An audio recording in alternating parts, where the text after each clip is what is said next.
All right, so what we're going to talk about is separately, we're going to talk about the mandible, and then we're going to talk about TMJs, and then we'll touch on nasal bones. Nasal bones, just real quickly, is the waters, 37 waters, and both ligaments. That's it. So, you know, if we don't quite get there, then that's all it is. So, let's see, let's go back up to where the mandible anatomy is. I thought I just passed it. If not, I'll go all the way back up. Basic anatomy all the way at the top.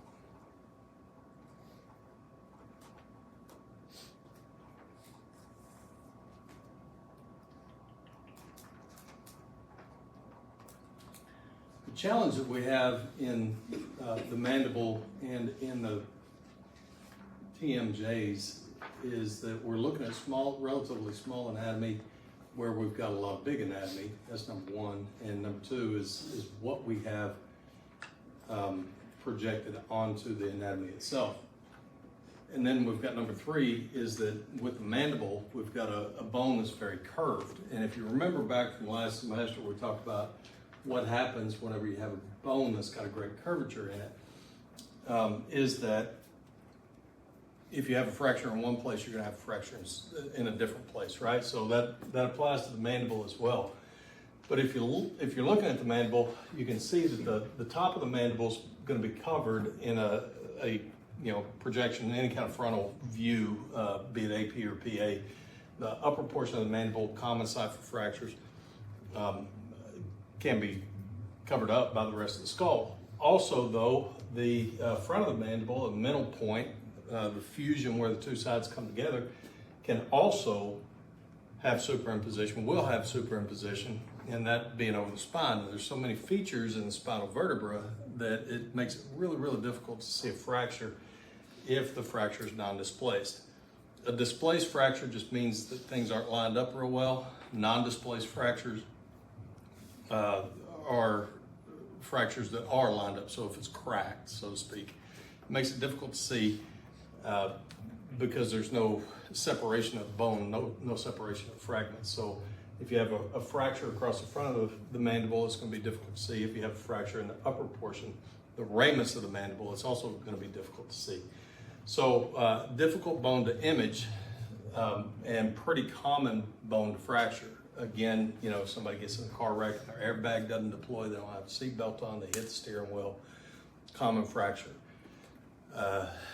You know, somebody likes to spend some time in the clubs and they get a little mouthy when they have a few drinks, common fracture. Nasal bones, mandibles, probably two of the more common fractures in those respects. So what we've got in the mandible, again, where's my image? Okay, from a lateral standpoint, what we have is the body of the mandible, and then we've got what we call cornoid process here, and then we've got our mandibular notch here. This angle of the mandible, we'll call it angle of the mandible, but it's also referred to as the gonion. That's the angle, and that's what you can feel right here, right? And then just anterior to the EAM, we've got the condylar process. So this entire thing here is what we call a condyle. And that condylar process is what actually articulates with the temporal bone to cause to create what we call the temporomandibular joint. That's your hinge joint where your jaw articulates, right? So you may know somebody that has arthritis in their TMJ, and you know they complain about it and they say, I've got TMJ. Everybody's got TMJ. That's just the joint. What they're referred to is they've got some sort of pathology in there that causes them pain when they open and close their jaw. So you can feel the articulation if you put your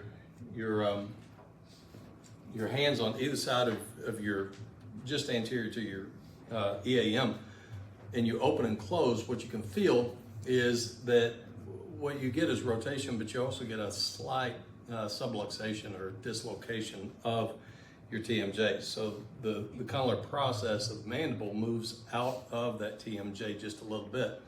So it rotates, but it also moves anteriorly as well. Can you feel that? Okay, so because there's a lot of potential, not just arthritis, but the articulation may not be as sound as what it should be. In a lot of cases, what we're going to do in TMJs are CT MRIs, right? So full disclosure, in my entire career, I've never once shot a single TMJ. Never once. Theoretically, you might see them, but I've never shot them outside of school, simulation in the lab. So you may go your entire career without shooting them. I shot a few mandibles, no TMJs whatsoever. So we're going to cover both, though, because they're both still testable, and there's some specialty views that we would have to do for TMJs. So mandible TMJ is where we are. Now, let's see if I can get back to our imaging.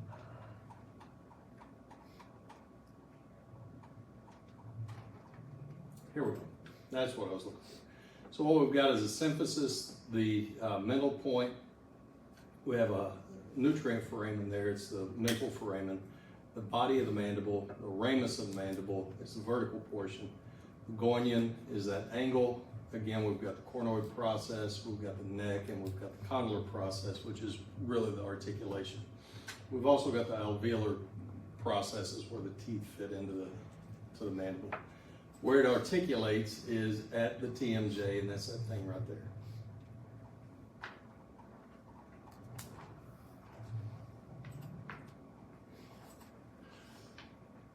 Okay, so we're going to have a few views to show us the ramus of the mandible, a couple of different things that we can do to see the ramus, and then for the body and a portion of the ramus, we're going to do some axiolateral obliques. All right, so on the test, break down the words. What does axial mean? Angulation of the central ray, right? So lateral means lateral, right? So oblique, though, what does oblique mean? Rotation of the body. Somewhere between AP and lateral, right? So axiolateral, axio, angulation, lateral, you've got a lateral projection with an angulation on the central ray. Axiolateral oblique would be kind of the same thing, but you got your head turned just a little bit with an angulation on the central ray. Okay, so the difference between the two, axiolateral oblique. Especially when we get into TMJs, we're going to take a look at the difference between those two, but there are some in the mandible as well.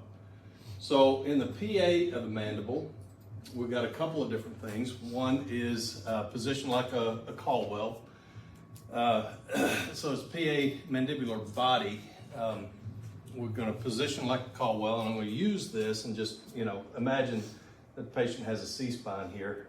We're going to be able to see a portion of the ramus of the mandible, the symphesis and the mental point of the mandible we're not going to see real well. But notice that we can't see the entire ramus of the mandible because, again, of specifically in this case, it'd be the occipital bone and the mastoid processes are going to superimpose it, right? So what we can do, though, in order to see more of that, and again, imagine that I'm not tilting the patient's head, but rather I'm angling the central ray cephalic. If we utilize the cephalic central ray angulation, you can see where you can see more of the ramus of the mandible, right? You went from here to here, right?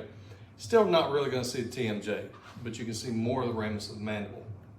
That's what your PA and your PA axials will give you. Is the ramus of the mandible. Really don't see the body very well because you got superimposition. You don't see the front of the mandible really at all. Now there's another PA projection that's like a 55 waters that you'll see in the textbook, and what that does is it puts the mandible parallel as possible with the image receptor. In that case, what it's saying is that you're going to see the body of the mandible. But do you truly see the body of the mandible when you've got your C-spine right here? The answer is not very well. Not very well. You're going to see a portion of it, but you're certainly not going to see the middle point, right? You're not going to see the symphesis, the anterior portion of the mandible. So with a PA and a PA axial, for the mandibular rami, what we're going to be looking at is positioning like a Caldwell, and with PA, not being a PA axial, we're going to position not just like Caldwell, but we're going to have a perpendicular central ray angulation, or no angulation on central ray.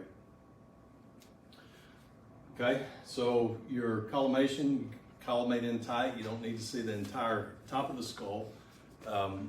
You're going to want to visualize the bottom of the mandible, so you want to make sure that you include the middle point.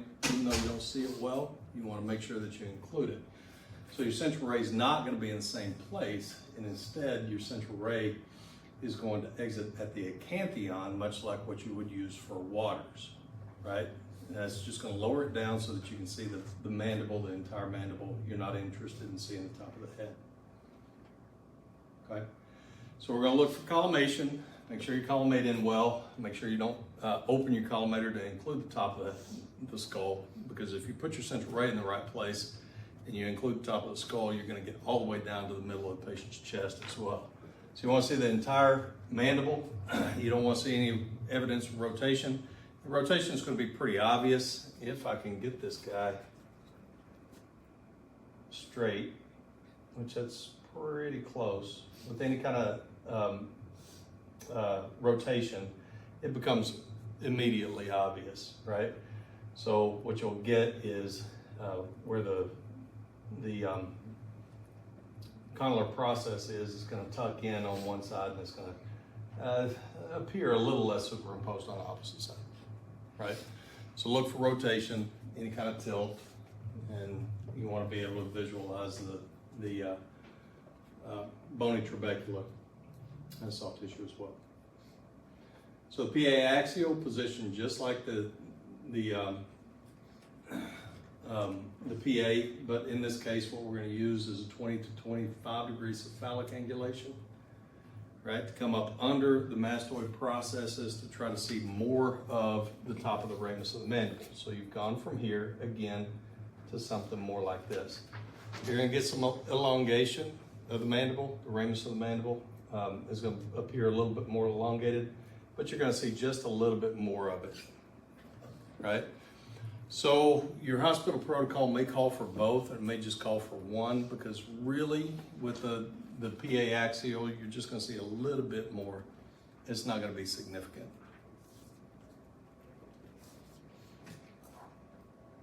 Okay, so this is what we're looking at. So we've got a fracture here, which tells us that we've probably got a fracture somewhere else. It could be at the condylar process on the opposite side. It could be across the middle of the mandible. We just can't really see it on this particular image. But anytime you have a fracture on one side, you're going to have a fracture on both. Okay. And then our PA axial, we can see a little bit more. You're starting to see a little bit of the top of the condylar process here, or the not all the way to the process, but more of the ramus of the mandible. Okay, so the difference between the two, really pretty insignificant. Not a whole lot. Okay. So axiolateral obliques. We talked about that a second ago. What we're trying to accomplish with this, I'm going to take the mandible off of this so that you can see a little bit better. With an axiolateral, what we're going to do is, okay, so to just make these a whole lot easier, and when to choose which you're going to actually utilize, is try to consider where the patient's fracture is. So in that last image, we saw that the patient had a fracture really across the ramus of the mandible, right? So the problem with mandible is if you get a good lateral, everything's superimposed, right? So you should be able to work out, because of the magnification, which one is broken, but it makes it a whole lot easier if they're not superimposed. So our angulation is always going to be cephalic for the mandible. Now when we get into the TMJ, we're going to switch that around for reasons I'll talk about here in a minute, but for the axiolateral oblique of the mandible, it's always going to be cephalic, which is going to take that downside mandible, the body of the mandible and portion of the ramus of the mandible, and it's going to be what's closest to the image receptor. And it's going to take that upside and it's going to project it above it so that you can see the separation between the two and hopefully better make the diagnosis of which one is broken. Okay, so you look at the PA axial, whichever one you do, and you try to identify where the fracture is, and then you position your lateral into either an axiolateral or axiolateral oblique, depending on where that fracture is. So the mandible is curved, right? So it comes to kind of a point in the front and it broadens out, right? The ramus of the mandible is pretty lateral, right? So if your concern is on the ramus of the mandible, then you're just going to do the axiolateral, separate the two. The anatomy is already parallel, relatively speaking, parallel to the image receptor and perpendicular to the central ray. So we're going to do a axiolateral to keep the anatomy as parallel to the image receptor as possible, right? Because any angulation, you get distortion. But we're going to angle cephalic in order to separate the two so that we can see the ramus, okay? But if our body is our area of interest, what we're going to do is we're going to oblique the patient towards the image receptor. So we're going to turn their face towards the image receptor, excuse me, towards the image receptor until it's parallel with the image receptor. Okay, so now you're in an oblique, and if you angle the central ray, now you've got an axiolateral oblique for the ramus of the mandible. Or not the ramus, the body of the mandible. Okay, so axiolateral ramus, axiolateral oblique for the body, and if you're looking for the front of the mandible, the symphesis of the mandible, you're just going to increase it to 45 degrees. Okay, still going to be ugly. It's still going to be really difficult to make a good non-superimposed image of the symphesis of the mandible, but at 45 degrees, you've got the C-spine as much out of the way as possible, and the upside or the rest of the mandible out of the way as you can. You go above that, you start getting more of the C-spine on it. You go below that, you get more projection of the mandible on itself. Okay, so basically, in a nutshell, what you're going to do is you're going to put the anatomy of interest as parallel to the image receptor as possible. You're going to use the same angulation on all three views, but you're going to put the anatomy of interest as parallel as possible to the image receptor. Ramus, lateral, body parallel to the image receptor, and then for the symphesis, you're going to go 45 degrees. So 3 different angulations for the axiolateral oblique. Potential. Well, for the axiolateral oblique, really 2.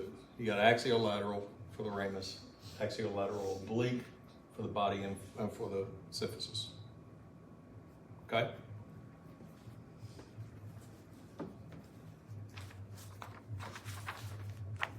Oh, that's...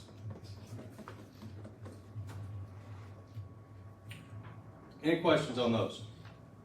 So body rotated about 30 degrees, symphesis 45 degrees, towards angulation 25 degrees cephalic, going through whatever it is that you're trying to shoot. Ramus, the body, or the symphesis, and collimate down. And it looks like that. So not a pretty x-ray, right? So you got the symphesis here. You've really got the ramus is not completely included here. Probably ought to reshoot that. That's collar process right there, the cornoid process. The ramus is back up this way. Okay, for the that one included the entire ramus, and so we've actually got the collar process here for the symphesis. Okay, any questions on the mandible? AP axial, and some sort of axiolateral, maybe axiolateral oblique. That's your entire mandible series. Some places may have you shoot like a body, PA axial for a body, and that's positioned like a 55 waters. All right. So TMJs, again, you may never shoot a TMJ in your career. I have not. But in theory, what we're going to do is an AP Axial, and the AP Axial in this case is a lot like a Townes, okay? And we've got two new things that we're going to do. One's Axiolateral, that's a Schuller's. So again, Schuller's, as the name Schuller's keeps popping up, SMV and a couple other ones, including your Axiolateral from TMJs. We've got an Axiolateral oblique, which is the law, and it's a little bit more complicated than the Schuller's. And anytime that you're doing, even in CT or MRI, anytime that you're doing TMJs, you're going to do open and closed mouth, right? So that's not to say you're going to do a chewing view, but you're going to do two separate views if you do radiography of the TMJs, one with mouth open, one with mouth closed, to see how well everything articulates, okay? So each one of these you would do twice. With the AP Axial, it'd be bilateral, so you shoot both sides at one time, open and closed mouth. And then you'd have to do individual Schuller's in law. Okay? So, again, basically the AP Axial is a Townes. It's just a little bit of a different angulation, and our central ray direction is going to be a little bit differently, but position of the part is really going to be like any other Townes. But we're going to utilize a 35-degree caudal angulation, and our central ray is going to pass right through our TMJs. So again, we don't need to see the top of the head. We don't even need to see the bottom of the mandible, right? The only thing that we're looking for is TMJ. So just open your collimators enough to include as much of the anatomy as you need to in order to visualize TMJs. Okay, so about 3 inches above the nasion.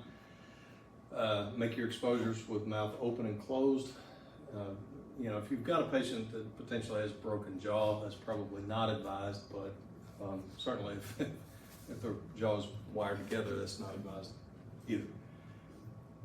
Okay, so your evaluation is going to be much like a Townes. You should be able to see the TMJs underneath the mastoid processes with the mouth open. With mouth closed, you're probably not going to see it, but it looks like that. So you've got your condylar process here. Can you kind of see the outline of it? Right there. But with mouth closed, it's going to be up into the mastoids and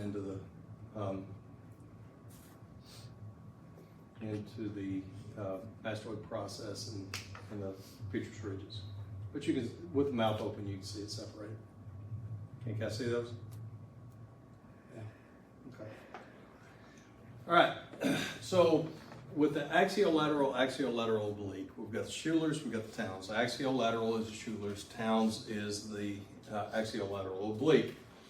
All right, so what we're going to do now is I'm going to put this skull back together just to kind of demonstrate what it is we're trying to accomplish. With a mandible, remember, we angled cephalic to project the upside mandible up and out of the way.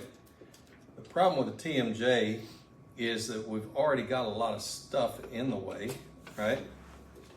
And what we need to do is put something of uniform density over the anatomy.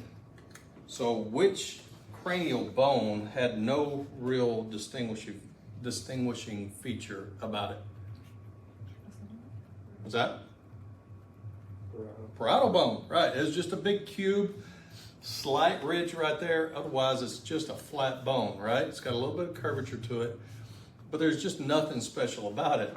And that's what makes it special for this particular view. So what we're going to try to do is we're going to try to project the parietal bone down onto the downside TMJ. So we're going to utilize a caudal angulation, where on the mandible we use cephalic, we're going to use caudal angulation for the Schuller's in the law. Okay, and that's what we're trying to accomplish, is put the parietal bone over the downside TMJ. All right, everybody with me? I said you can't go to sleep if I turn the lights off, right? All right, so the The axiolateral just means a lateral with a angulation. It's going to be caudal. You can do these upright or with the patient laying down. Doesn't really matter. You're going to do open and closed mouth as you will with every view of the TMJs, right? So let's get past that. What it's going to look like is that. So we're going to utilize a 25 to 30 degree caudal angulation. Your central ray is going to be at 2 inches above the EAM and about a 1/2 inch anterior to the downside of EAM. Okay, so 1/2 inch anterior, that's just where you happen to find the TMJ is 1/2 inch anterior.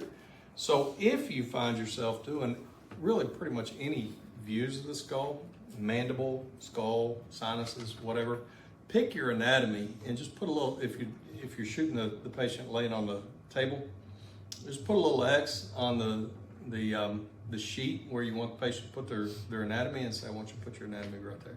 So if you're doing TMJs, and this is a tip I picked up from somebody who actually shot some TMJs, he said that you just put a little X on the sheet and say, I want you to put your ear hole right on that X, and they can get shockingly close to it, right? Even though you can't see out of your ear, you can put that pretty much right on top of it. So your central ray is going to be about a 1/2 inch anterior to that, and it's going to be about 2 inches above the upside EAM, so that it passes, or upside, EAM.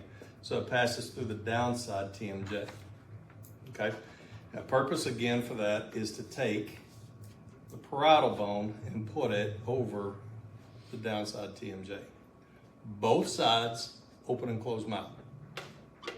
Right? So shoot your AP, just like a Towns, 35 degree angulation on Towns.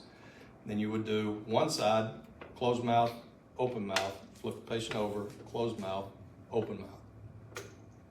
Okay? When you tell a patient to close the mouth, tell them not to clench, just, put their teeth together, but don't clench. So that's your Schuller's. Pretty simple. So the images should look like this. Get that out of the way. So you can see the condylar process here, right? And that is your TMJ. And then when the patient opens their mouth, again, you get that slight anterior dislocation. This is your TMJ, and that's condylar process right there. Okay? Everybody see that okay? And then the law method, again, is your axiolateral oblique. So again, axiolateral, angulation, patient lateral, oblique is not quite lateral. So what you need to know about the law method is it utilizes 2 angulations. All right, so there's 3 different ways we can get to it, and we'll talk about each one of those. But how you pick out the difference between the law and the Schuller's on the test is not just with the names, but pay attention to your angulations. Okay, so one says axiolateral, one says axiolateral oblique. That's another way that you're going to be able to differentiate.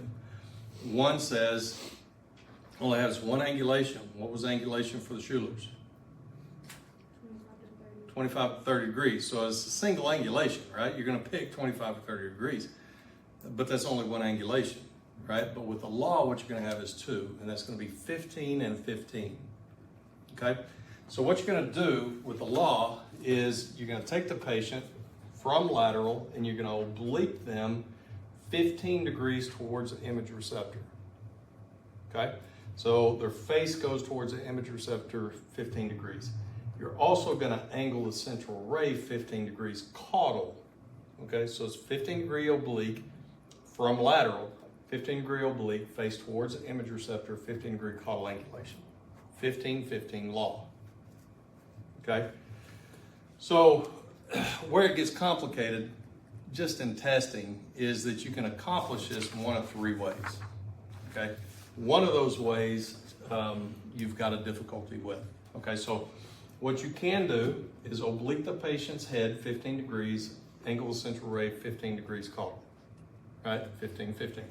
What you could also do is oblique the patient's head and then tuck their chin, okay, 15 degrees. Yeah, I see some of y'all trying to pull this off and it just doesn't work real well, right? But you could use a double head angle. Could you not accomplish the same thing, 15 degrees, 15 degrees? Does the same thing, would it not? Or what if the patient just can't move at all? If the patient can't move, then what do we do to accommodate the patient? Central ray angulation, right? So if they can't move at all, we got a 15-degree caudal angulation we already covered, but we could also angle the central ray 15 degrees anteriorly, could we not? So we could use either a double head angle, right, a double tube angle, or we could oblique the patient's head and angle the central ray 15 degrees caudal. In each case, that's going to be 15-15, right?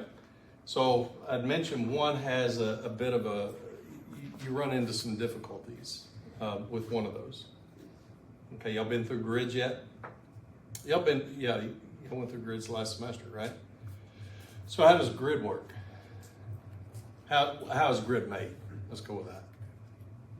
What's made of? Lead, yeah, it's got lead. So you got lead stacked like this, right? They should be parallel to each other, but if you angle against those grid strips, what do you get?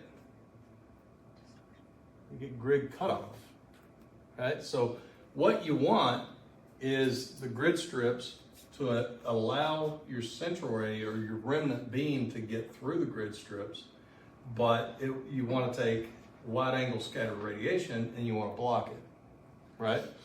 But if you angle your central ray against those grid strips, then you take your remnant beam, your good remnant beam, and you also block it too. So the problem that you have with the double tube angle is you can't use grid. All right, so that's going to be a potential test question. What kind of problems are you going to have with double tube angle, or what kind of equipment issues might you have? Grid cutoff, if you use a grid, you'd have to do a tabletop with no grid. Okay. So centering point to that would just be a 1/2 inch anterior to the EAM that's closest to the image receptor. Enters 1.5 inches superior to the upside of EAM. Again, open and closed mouth on both of those. And that's kind of what we see. My personal opinion is it doesn't show as smooth of an image as what Schuller's does, but you can still see it. So you got your TMJ, and you got your color process here, TMJ, color process there. Okay. And again, we're back to nasal bones. Nasal bones, just a 37-degree waters and two laterals. The waters shows us the deviated nasal septum, and the lateral truly shows us the nasal bones and whether or not we've got any kind of fracture. That's really what I got for you today. Any questions? Will there be labeling? I think labeling of the mandible. Yeah, I don't think there's any imaging, but images to label, but I think labeling of the mandible. There's a lot of imaging.